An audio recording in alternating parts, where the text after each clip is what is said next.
Boost your confidence with scalp micropigmentation.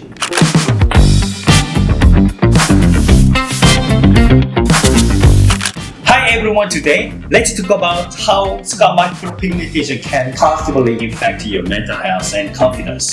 It's a game changer for people dealing with hair loss due to genetics, thinning, or other conditions. But beyond aesthetics, SMP can be a huge boost to mental health. For many, hair loss can lead to anxiety, depression, and a loss of self-esteem. So, if you're struggling with hair loss and it's affecting your confidence, scalp micropigmentation could be the solution you've been looking for. It's a simple yet effective way to enhance your appearance and, most importantly, your mental health well-being. Thanks for watching, and don't forget to like and subscribe for more information about SMP. Jumpa you guys lagi dalam next video. Bye bye.